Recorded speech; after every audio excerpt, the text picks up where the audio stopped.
Bem, pessoal, para quem não me conhece, eu sou Valdilene Oliveira Martins, eu sou advogada criminalista e de família aqui em Aracaju, Sergipe.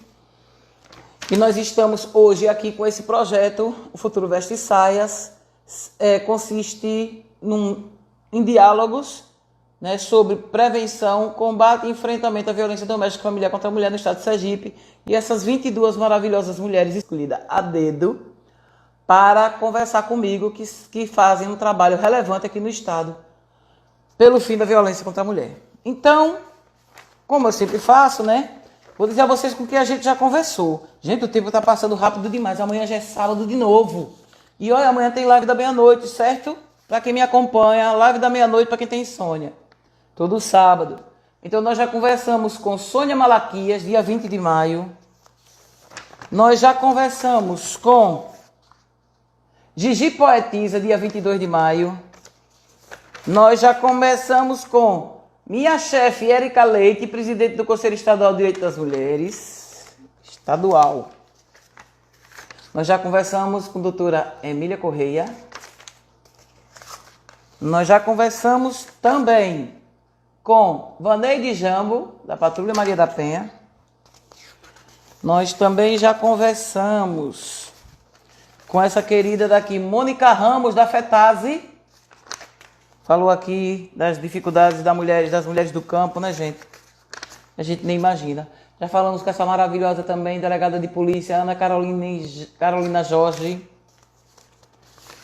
Nós também já falamos com essa outra maravilhosa aqui, Chifronese Quilombola, presidente da Federação dos Quilombolas do Estado de Sergipe, que também trouxe a realidade de lá de quem vive nos quilombos, né, gente?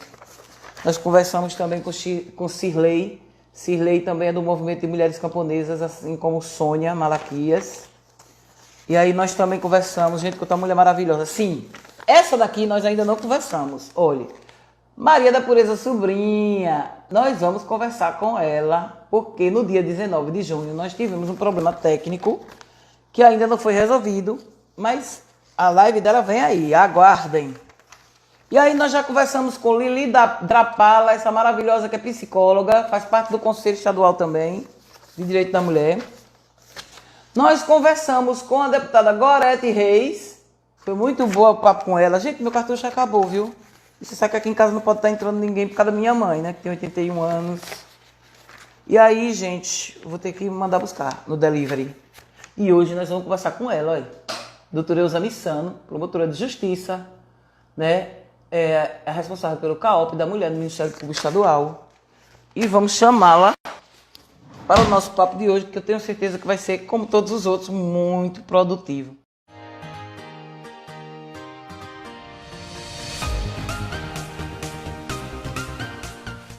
Ô, doutora Elza, boa noite. Antes de passar a palavra, tudo bom? Antes de passar a palavra para a senhora, eu quero primeiro agradecer a disponibilidade, não só desse convite, né, mas de tantas outras coisas que eu levo a senhora. Não tem hora, né, não tem lugar, o WhatsApp que eu diga, e a senhora é muito receptiva e sempre à disposição no enfrentamento, né, desse mal, desse câncer social que é a violência doméstica familiar contra a mulher. E agora eu queria passar a palavra para a senhora, para essas pessoas que estão aqui nos assistindo saberem quem é Elza Missano. Fica à vontade. Olá, Valdilene, que alegria poder estar com você nesse momento. Vamos estar fisicando, mas a gente sabe que virtualmente, pelo avanço tecnológico, a gente consegue manter nos mantermos interligadas, né, e com toda essa rede, né, de proteção e assistência. Então é uma alegria muito grande. Eu quero, na verdade, parabenizar você por essa feliz iniciativa. Estou vendo aqui o número de mulheres, né, que já foram ouvidas. E eu fico imaginando o alcance, Valdirene, que uma live como essa, né, aparentemente as pessoas podem achar, não, mas é um tempo curto, é um tempo pequeno, né? Mas você está fazendo a sua parte. Gente, uma gota no oceano, aquela gotinha do oceano, ela contém todo, o oceano inteiro está ali, né? Porque é uma partícula que contém toda a substância do oceano. Então, uma live como essa, né? Você produzindo, você sequenciando, isso favorece, gente. Vamos lembrar que nós temos muitas mulheres nesse momento vivendo situação de isolamento social e que é um lenitivo, né? Receber informações é lenitivo nesse momento. Então, Valdirene, parabéns, você é um incansável. Eu estava vendo aqui, né, nesses comentários. Ela não descansa, não, gente. Ela fica assim, elétrica, né, o tempo inteiro. Então, eu realmente, Valdirene, quero realmente lhe parabenizar pela sua disponibilidade, né, pela formação de tantos projetos que você tem, tantas ideias que surgem dessa cabecinha aí, né, em defesa das nossas mulheres. Parabéns, minha amiga. Estou à sua disposição. Então, eu queria dizer também, quero dizer, né, que todas essas lives dessas séries, todas elas são editadas e ficam no IGTV e no Face. Então, o alcance ainda é maior porque, né, fica lá para quem quiser assistir. E elas editadas ficam bem mais enxutas, né, só as partes mesmo principais. Então, doutora Elza, eu queria que a senhora falasse um pouco, porque como a senhora bem disse, esse momento, informação sempre é uma deficiência, no meu ponto de vista, nesse trabalho em enfrentamento à violência doméstica e familiar contra a mulher, todo lugar que a gente vai sempre tem um déficit de informação. Né? Apesar da gente falar sempre, de estar tudo ali, mas a gente sempre tem que estar dizendo. E aí eu queria que a senhora trouxesse um pouco dessa visão da atuação no Ministério Público, que não é de hoje, né? que a senhora já foi antecedida por outra promotora, e assim, o trabalho que o Ministério Público tem feito, essas ideias também que a senhora tem de ajudar, de facilitar, de tentar tirar essa mulher também dessa dependência financeira, tudo isso eu queria que a senhora ficasse muito à vontade aí para falar. Ok. Eu vou iniciar, Valdirene, falando, né, para todos aqueles que estão nos assistindo agora e que vai futuramente também assistir essa live, dizer que o Ministério Público ele tem dado uma atenção especial ao longo desses anos, né, e principalmente no final do ano passado para cá, com o incremento que foi dado pelo Procurador-Geral, doutor Eduardo Dávila. Então, hoje nós temos uma promotoria específica, extrajudicial, para fazer o atendimento dos casos de mulheres, né, que chegam vítimas, seja ela de violência física, seja ela de violência moral, patrimonial, sexual, psicológica. Elas chegam e podem ser atendidas diretamente por uma promotora de justiça. Hoje, quem titulariza é a doutora Gisele Mara. A doutora Gisele, como você disse, foi a primeira promotora, né, que ordenou, na verdade, que organizou o Centro de Apoio Operacional. Então, hoje nós temos uma promotoria extrajudicial. Ela ainda não está dedicada somente à mulher, mas fala toda a parte de violência, né? Ela está ligada também ainda à promotoria do idoso, mas ainda assim vem fazendo esse trabalho. Nós temos hoje uma promotora específica na vara de violência doméstica, que é a doutora Cláudia Daniela.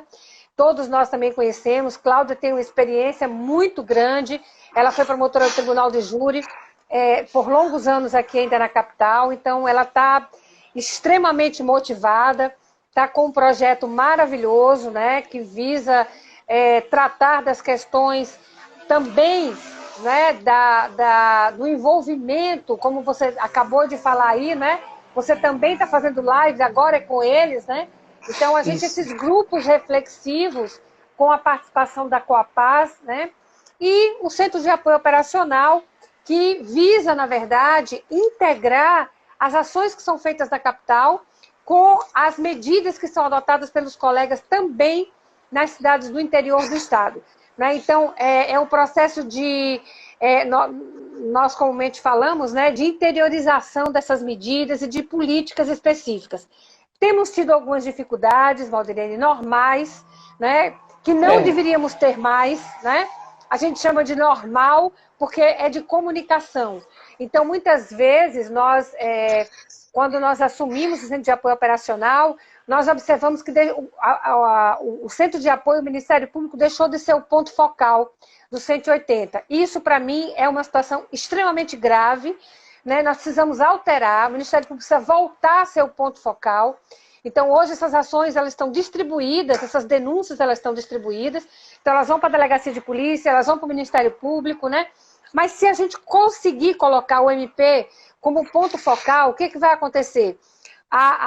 O Centro de Apoio Operacional ele não tem poder de execução, né? Mas ele pode, a partir daí, fazer essa distribuição e a gente vai poder mapear, Valdirene, com uma facilidade muito maior, o tipo de violência em cada município, os índices de feminicídio, né? Os nossos índices não são baixos, né? De acordo com a população, e é importante que a gente... alguns dizem assim, não, mas o crescimento foi porque aflorou a questão da tipificação, né? Não é, nós sabemos que realmente nós temos índices significativos no nosso estado, e quando a gente fala em feminicídio, gente, vamos lembrar que não é somente a mulher que morre, né? Morre a família, morre sonhos de filhos, de pai, de mãe, de irmãos, de tios, enfim, de toda aquela família que acaba sendo desestruturada. Não sei se você lembra, Valdirene, você entrevistou aí a Gorete, né? Fez uma live com a Gorete. Não sei se você lembra, no ano passado, a gente fez esse ato de representação e Sim. aquelas cruzes foram colocadas, lembra? No dia 29. Foi até um projeto de lei dela. Exatamente. Isso, é o dia de combate. E eu fiquei ali, sabe? Enquanto as pessoas falavam, eu fiquei observando ali, meu Deus, quantas vidas, né? Quantas famílias destruídas. Então, é importante que o Ministério Público, para mim, é uma questão que a gente vai ter que resolver, que o Ministério Público volte a ser ponto focal do 180 para a gente receber essas denúncias e, a partir daqui, a gente poder traçar, então, uma linha de ação. Olha, peraí, está chegando muita denúncia aqui para São Cristóvão. Vamos ver o que está acontecendo. Qual é o tipo de denúncia que está lá em Nosso Socorro? O que está acontecendo mais em Lagarto? Para a gente poder direcionar o ponto de atenção da gente. E nesse momento, Valdirene, eu tenho sentido, né? Nós fizemos uma reunião logo no iníciozinho da pandemia, né? Logo no final de março, meados de abril, porque a gente começou a ver uma situação que, para mim, havia uma discrepância muito grande, né? Pandemia, né? A gente, numa pandemia, nós estávamos naquele momento mais crucial de isolamento social, não só de distanciamento social, mas de isolamento social, e o que a gente estava observando é que o número de denúncias, segundo a DGV, elas tinham diminuído, não diminuído, mas ela tinha estabilizado. Quando, na verdade, a expectativa, o que nós esperávamos, era o contrário. Sim. Então, o que fazer diante? Por isso que eu comecei dando parabéns a você por essas lives, porque a gente também está com essa perspectiva, né? O problema é o tempo para todo mundo, né? Mas dentro do gabinete de crise já se discute isso, da gente fazer também inserções, ainda que pequenas, mas dizendo à mulher, começamos com o aviso do batom. Não sei se você viu, acho que eu mandei para você depois, Valdirene.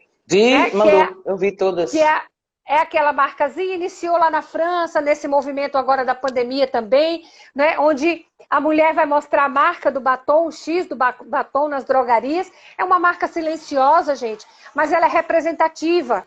Então, é preciso que a gente... Pode até ligar, né? De repente, você pode ligar para alguma companheira, algum amigo, não precisa falar, simplesmente faz isso, mostra, né? E aí a pessoa vai saber e entender o que está acontecendo com você para poder fazer uma ajuda, né?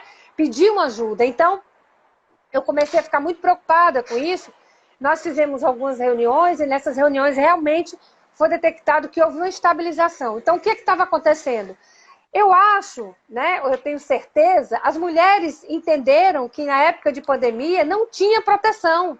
Não tinha, é como se, eu acho que a delegacia não está funcionando, porque está quase tudo virtual, né? Então eu acho que eu não vou conseguir fazer meu exame. Então, não, gente, está tudo funcionando, né? Pode ir à delegacia, pode fazer a denúncia, ainda que silenciosa.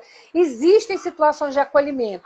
Então, esse é um ponto. E, principalmente, Valdirene, o que mostra... Olha, não me deixe falar, não. Interrompa aí, viu, Valdirene? Não, fica à vontade. Porque, se você deixar, você sabe que eu sigo, né? Não, eu tô anotando aqui. Daqui a pouco eu falo. Tá, e há um ponto crucial, sabe? Eu estava fazendo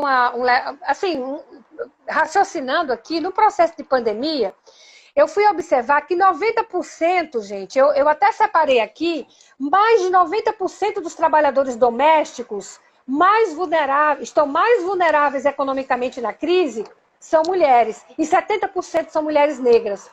Então, vejam que situação nesse momento. O que acontece? Há uma precariedade do trabalho da mulher e essas mulheres muitas vezes foram dispensadas. Então, nesse processo de pandemia, aquilo que a gente tem, Valdirene, quando ela falou aí, é porque, gente, eu insisto tanto nessa questão da independência da mulher e da necessidade, né? Porque eu acho que um dos fatores fundamentais, sabe, Valdirene, é que eu posso observar é que essa dependência econômica da mulher, lógico que tem uma dependência emocional, volitiva, né? Mas a dependência econômica, ela é não vou dizer preponderante, não vou usar essa palavra, mas ela tem um peso significativo no momento da mulher fazer a sua denúncia, né? Então a gente se preocupa muito com isso, tanto que os projetos do Ministério Público, os últimos, foram voltados a essa independência, né, da mulher. Mas, então, você imagine o que é, nesse momento, a mulher está desempregada, né, numa maior vulnerabilidade, né, e confinada com o seu agressor. Né? Daí a dificuldade que a gente tem. O agente agressor, naquele momento, é o que mais preocupa. E ali você está com toda a família. Né?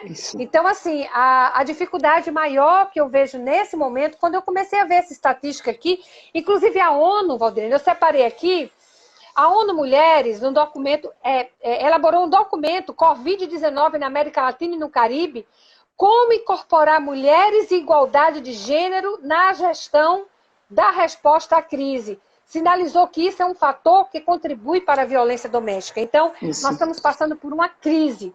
Essa crise, ela gera em nós probabilidades. Podemos sair dela, bem melhor do que nós entramos, ou não. Então, são probabilidades, né? É preciso que a gente comece a desenvolver esse critério de empatia, de entendimento. Precisamos de políticas específicas para esse momento, porque, embora já estejamos passando por um processo maior de flexibilização, de retorno a algumas atividades, mas ainda assim, gente, até o final do ano, nós ainda vamos sofrer com essa precariedade de emprego, né? Com essa dificuldade hoje. E principalmente recai, como a gente acabou de observar aqui, 90%, né, dessa precariedade desses empregos aí da relação doméstica vem justamente para as mulheres. Pois é, então, com base em tudo que a senhora falou aí, é super importante que o CAOP volte, que o ponto focal volte a ser o Ministério Público do 180, porque é com base nesses mapeamentos que as políticas públicas podem ser feitas de uma forma mais efetiva, né? Eficientes, eficazes, porque está com aqueles índices, aquelas estatísticas, tudo aí, aquele mapeamento, como a senhora bem falou aí. Então, agora nesse período, além de não ter mais um espaço nenhum de respirar, né? Porque antes esse homem saía, essa mulher podia ir trabalhar também, ele podia ir jogar uma bola, ou podia ir para uma faculdade, hoje não.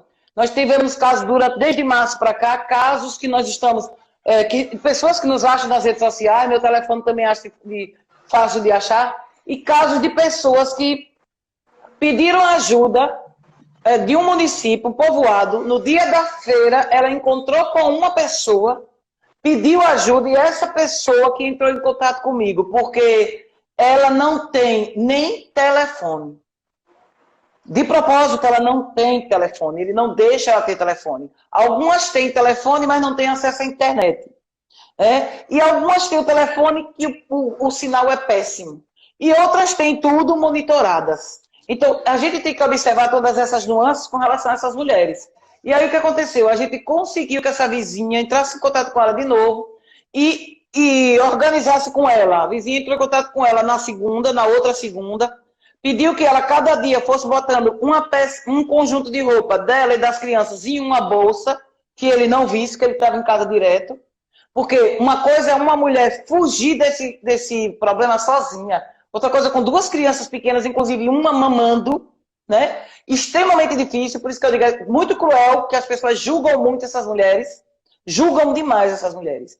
E aí passaram-se 3 dias para depois fazer o resgate dessa mulher. E aí ela foi para a Casa-Abrigo, que tem a Casa-Abrigo estadual, né? Temos a Casa-Abrigo estadual, a Casa-Abrigo municipal de Aracaju, e aí de lá ela ser encaminhada para as políticas públicas, se tiver parentes, né? Se for o caso, porque não tem emprego, não tem renda nenhuma, e outra coisa, não tem estudo, porque casou com ele com 16 anos, não terminou os estudos, e aí a gente fica desse jeito. Então, quando a gente imagina coisa para essas mulheres, não é só dizer, vá lá, denuncie, preste boletim de ocorrência. Claro que tudo isso tem que ser feito.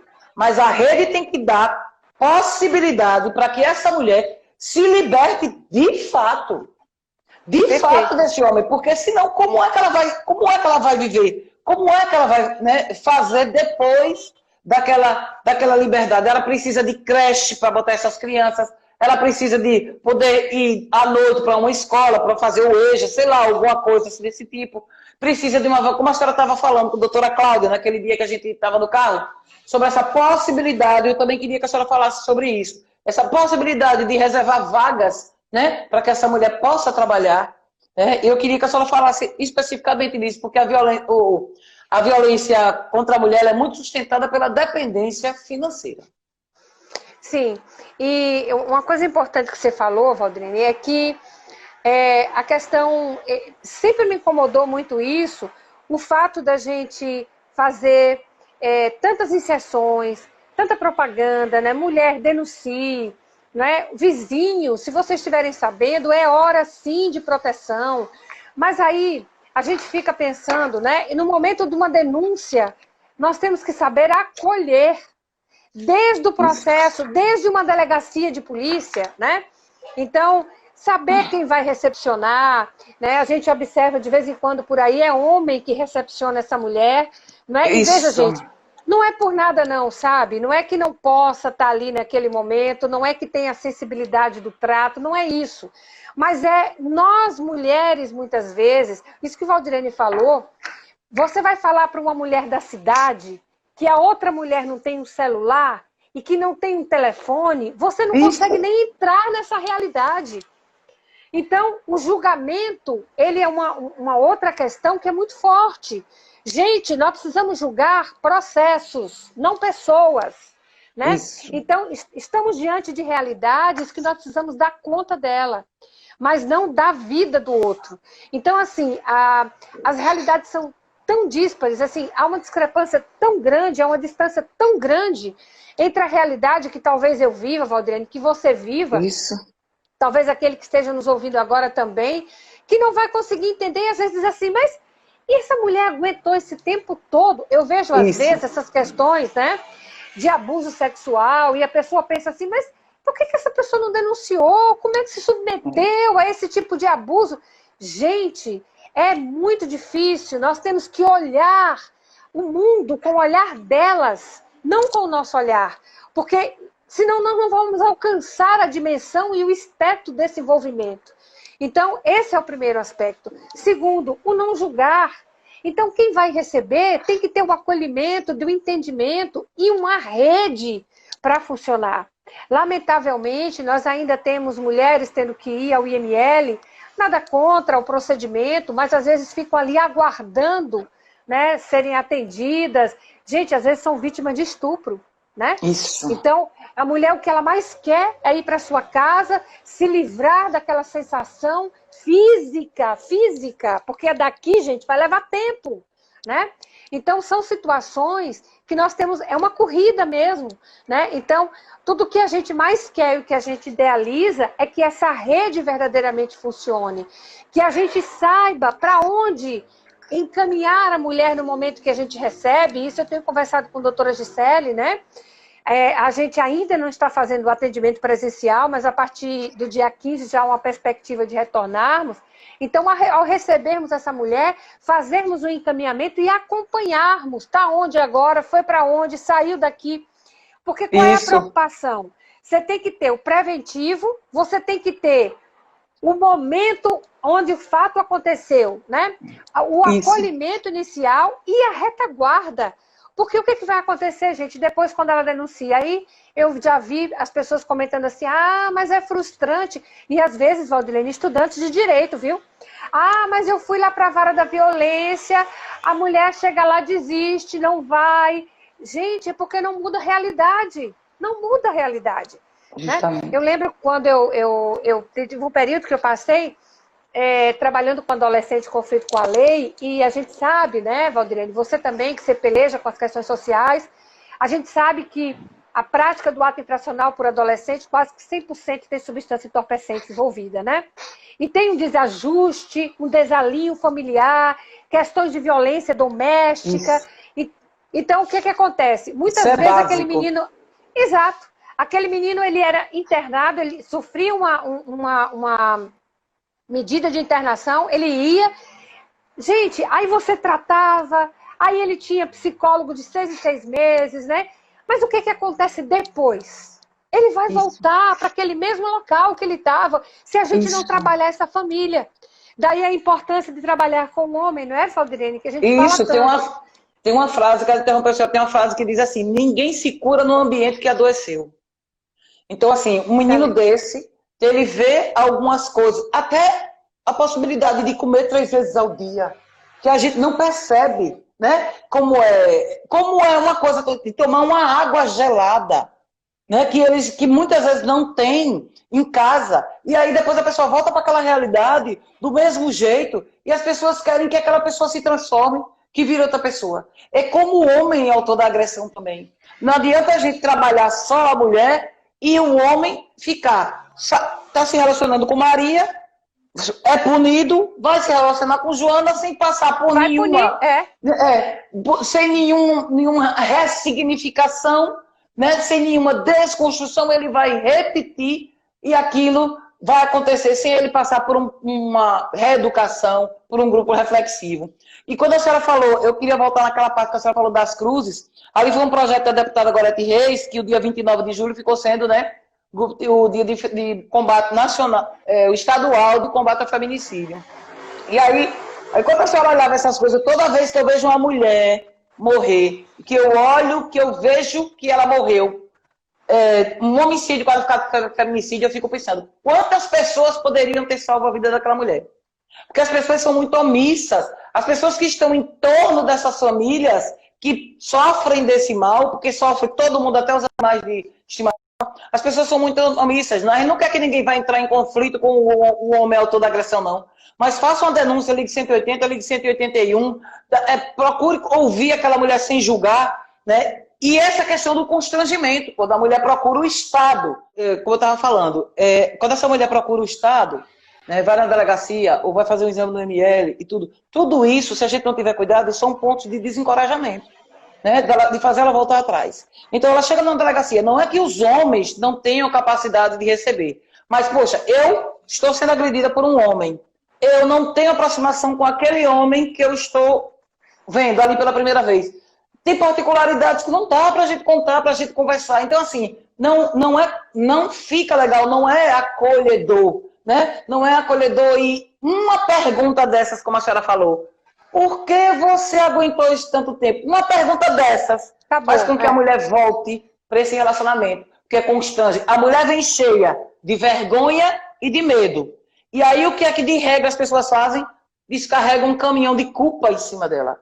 E aí, gente, bota tudo a perder. Então, assim, uma coisa que eu sempre falo, toda vez que eu converso, que a pessoa precisa entender. A violência doméstica, problemas de família, essa questão da violência dentro da família é uma coisa sui generis completamente diferente.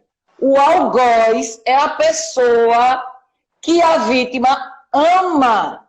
A gente tem que entender diferente. Uma mãe para denunciar um filho, uma avó para denunciar um neto, um bisneto, um sobrinho, né? Uma criança, uma adolescente para denunciar o pai, o irmão mais velho, o tio. Então, gente, chega de julgamento. A gente precisa acolher essas mulheres. Essas mulheres, quando elas chegam, a primeira coisa que elas precisam é ser ouvidas. Ser ouvidas, sem questionamento. Ah, mas por que você fez isso? Por que você fez aquilo? Mas por que você não já separou antes? Por que você não já fez isso antes? Então, doutora, eu queria que a senhora continuasse com essa fala que a senhora estava dizendo aí sobre essa questão, né, específica do encorajamento e do desencorajamento por conta desse julgamento.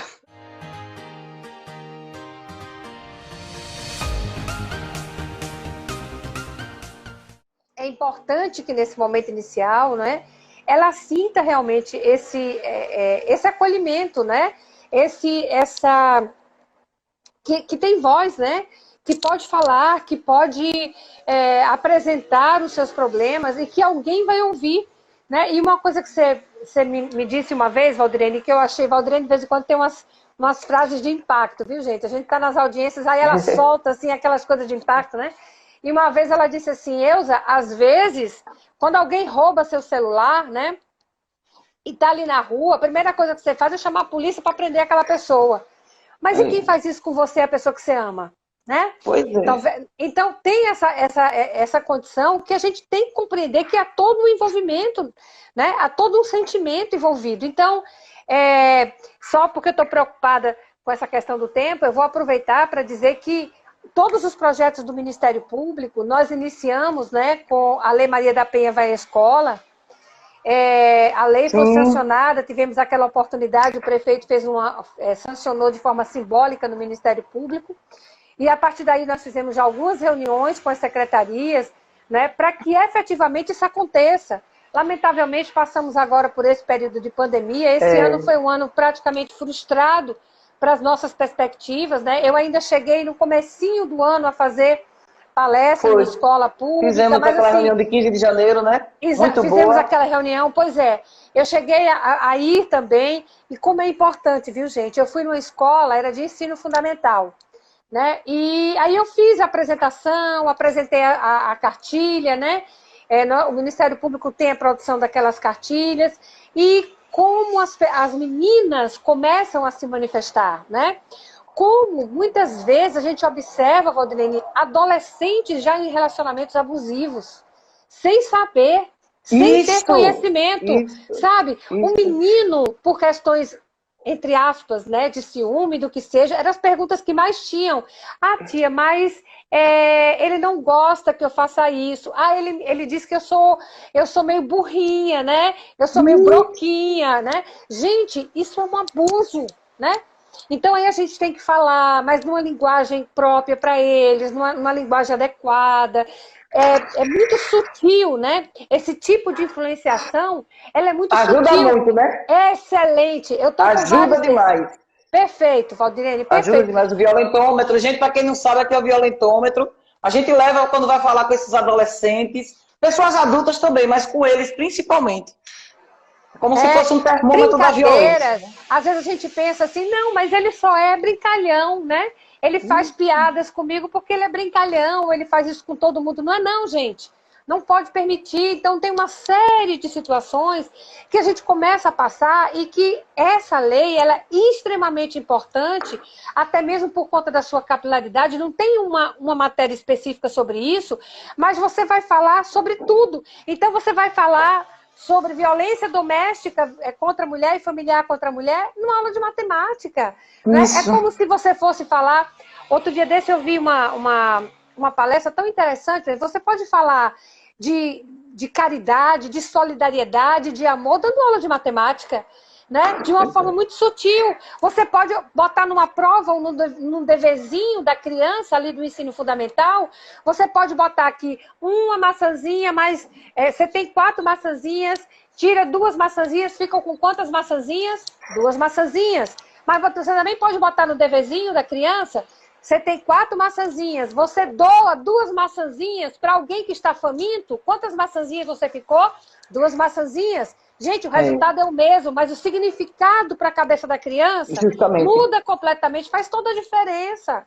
Então, você pode ensinar noções de violência, de respeito, violência contra a mulher, formas de proteção, de respeito, de alteridade, né? Com relação às questões da igualdade de gênero, você pode colocar isso em todas as disciplinas. Então, é importante. Uma outra questão que o Ministério Público também focou, né, no ano passado, foi esses convênios que fizemos, que Valdirene, que você falou, com a Fé Comércio, com o Senac, né? Fizemos a Cozinha Brasil, levamos isso com o pessoal do SESI, junto com a doutora Lilian, foi feito um curso de, não é reaproveitamento, mas é de você utilizar produtos, por exemplo, a casca da banana, né?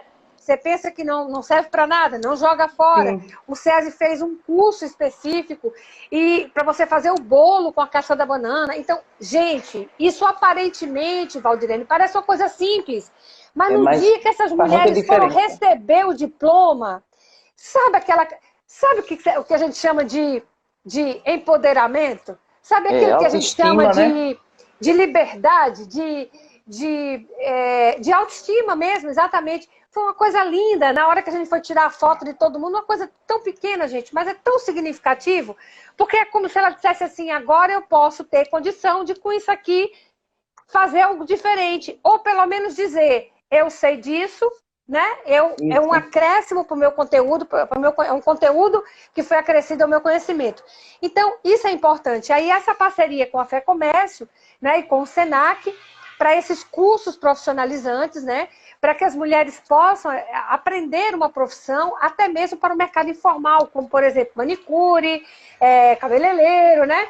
Para que a gente possa fazer aquela busca ativa da mulher, para que essa mulher possa ser incluída nesse sistema, possa aprender uma atividade e cair no banco que eles chamam de oportunidades, né, para no futuro emprego formal mesmo, né? Então, assim, são várias atividades, porque como a gente volta a dizer, Valdirene, estamos passando realmente por um momento, esse momento é um momento de maior dificuldade, nós temos já algumas políticas públicas em outros países com funcionamento. Na França, a gente tem hoje hotéis contratados pelo Estado, né, onde essas mulheres estão instaladas, né, diante de um processo de violência. Então, nós já temos um acolhimento maior. No Brasil, a gente precisa dar um passo ainda nesse sentido, mas a gente vai sair dessa, gente. Essa pandemia vai passar. Pois é, a gente vai voltar à nossa situação de atendimento, enfim, de maior acolhimento no sentido do mercado de trabalho mesmo, disponibilidade, né? Para que essas mulheres possam, a partir daí, ganhar autonomia. Pronto. Essa era a palavra que eu queria achar, gente, que eu não estava achando. Autonomia. Autonomia né? mesmo.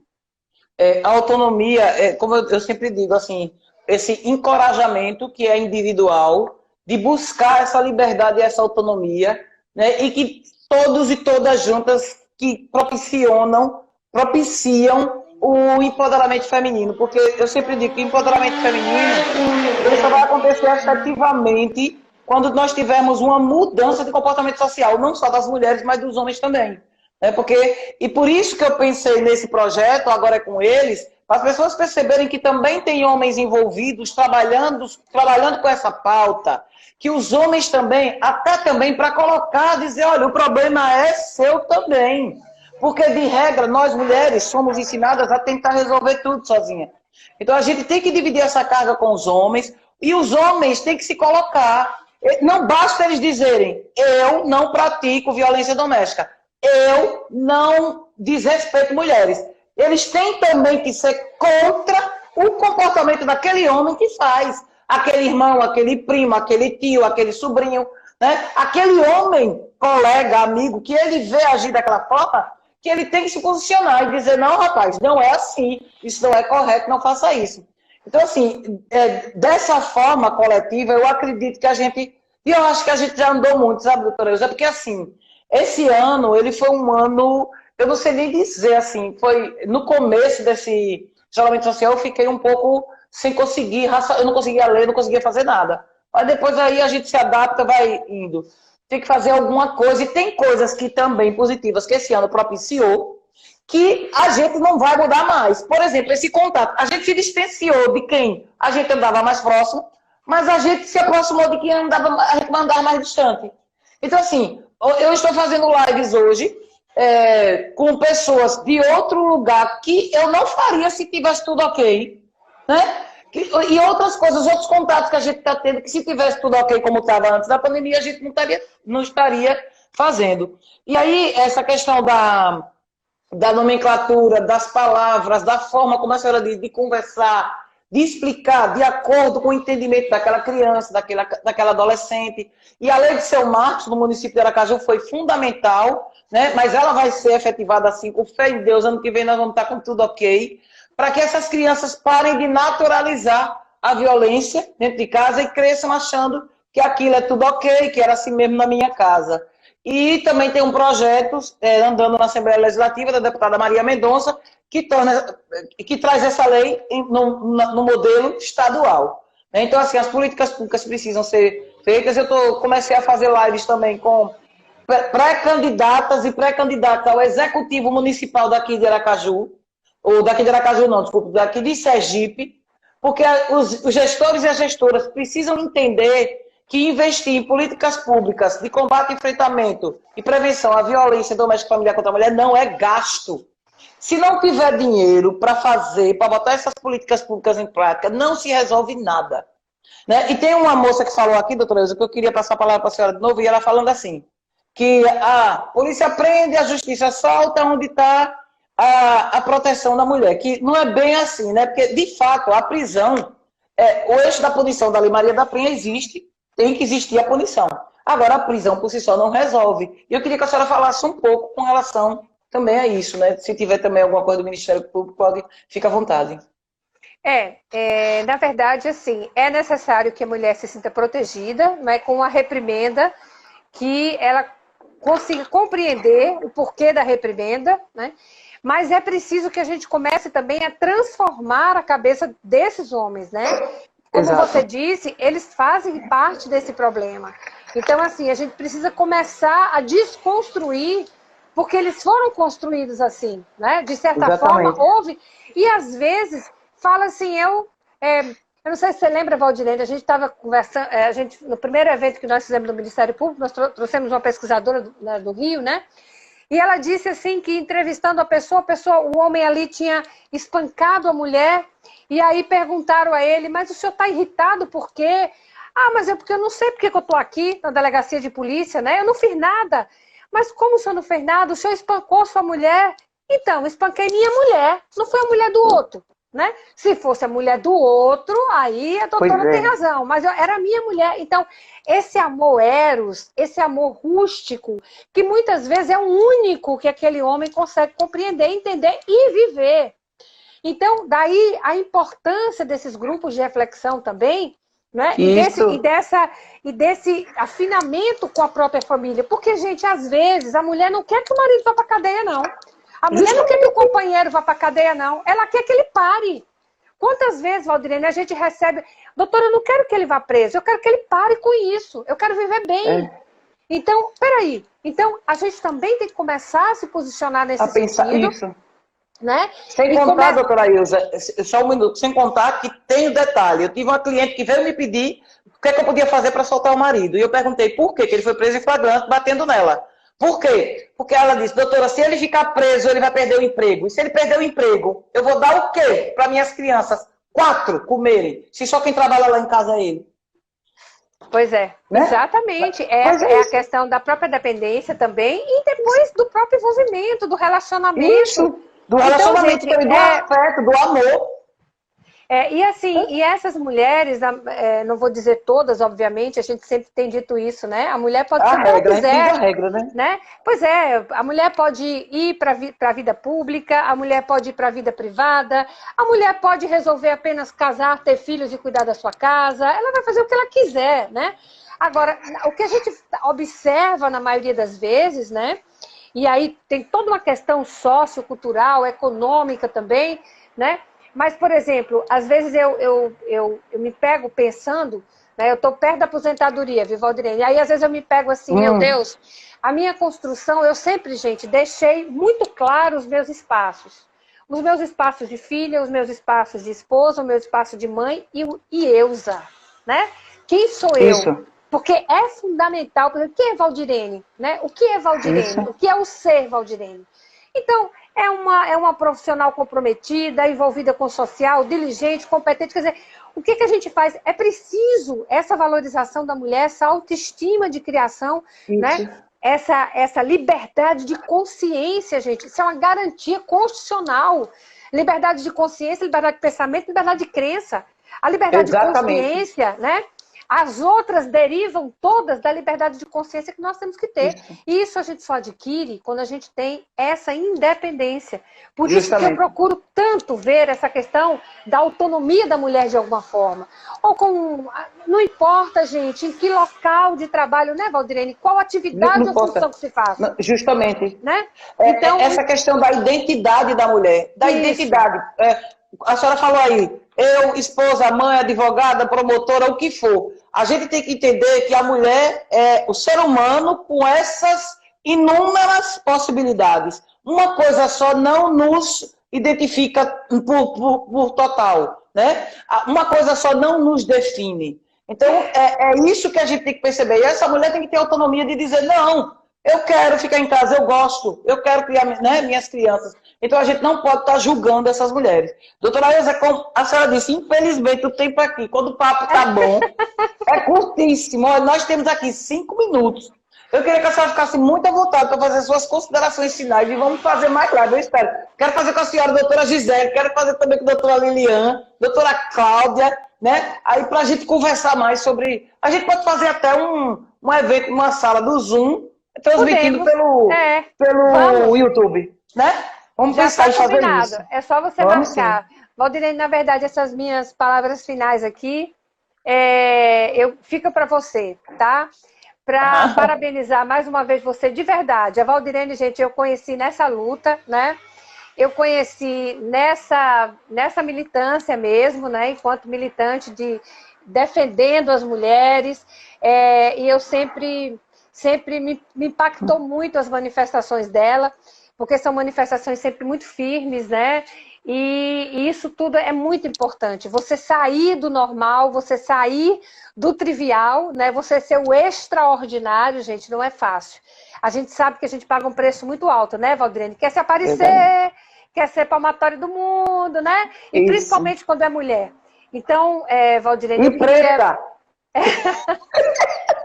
Né? Mas você viu o que eu coloquei? Nunca mais vai acontecer. Você viu que eu coloquei aquela bonequinha e falei que era especial para você? Né? Então, Valdirene, olha, um prazer imenso estar com você. Muito obrigada por esse espaço. Você é uma guerreira. Quero que você saiba que eu sou sua admiradora, você sabe disso, né? Muito obrigada. E temos ainda... Gente, eu falei para ela desde o começo, botei bonequinho e tudo, para ela não me chamar de doutora, não me chamar de senhora, não tem jeito. Mas olha, um beijo enorme para você, seja muito feliz, muito sucesso nas suas lives, parabéns e conte sempre comigo para o que você precisar, viu? Muito obrigada mesmo, eu sei que posso contar, porque às vezes eu fico, meu Deus, ligar essa hora, falar essa hora, e nunca disse assim, não posso falar, não posso atender, nunca. Muito obrigada mesmo, e vamos organizar esse evento no Zoom aí, viu? Vamos sim, querida. Beijo abraço, grande. boa noite. Gente, muito obrigado pela participação de todas e todos que estão aqui. Uma porção de gente aqui, que às vezes a pessoa entra e a gente não vê. Boa noite, doutora Elza. Boa noite, boa noite. Tchau, tchau.